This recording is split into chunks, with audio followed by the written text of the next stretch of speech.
আমার খেত কাডুর লাগে, খেত মু পাইতে গেছে, পাইতে পড়তেছে। কামলা খুঁজলাম, কামলা হইলাম, তারা জানতে কামলা দেখে এলাম, কোনো কামলা নাই। করমু যাই দিয়ে আশেপাশে কোনো কামলা আছে নাকি? কামলা থাকলে খেতটা কাটতাম। যাই ওই দিন ধরে বাড়ির বসটা রয়েছি, কোনো ক্ষেত না দোকানে হাইতেছি না, কোনো জায়গায় বস ধরে কামলা যাবার হাইতেছি না। আমার যে ফিটফাট বাবু, কিন্তু আমি কাম যে করি অনেক বেশি, মানুষ এটা বুঝেন। এমনি ফিটফাট থাকলে কি বউ, আমি কাম করি, অনেক পরিশ্রম করি। দেখি তো জায়গা বালা টুকটুক পাই না কিনা, কাম করুন যাবো। আগে চালাইতেছে। আসসালামু আলাইকুম। ওয়ালাইকুম সালাম।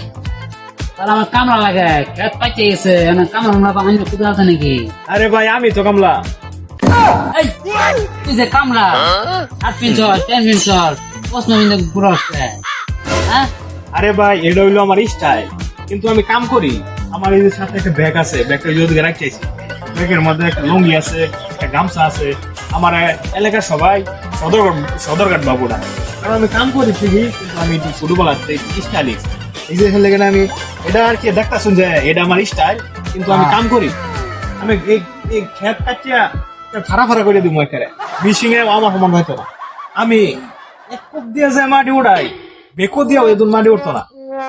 আরে যে ধান বাইরানি যায়, এই বাইরানির ক্ষেত্রে আমি মনে করলাম মিশিং একটি পারিনি মারিয়া, আমি একের বাইরে মারি একের কেরা বেড়া করে দিই, তেনা বেনা করে দিই।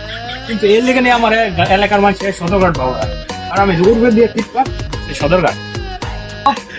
তোর মতো ফিটফাট কামলা আমার দরকার নাই, আমি অন্য কামলা খুঁজি তোর দিয়ে কামাইতো না আমার। ভাই আমার লই ভাই না করে নিতে পারেন, লই যাও।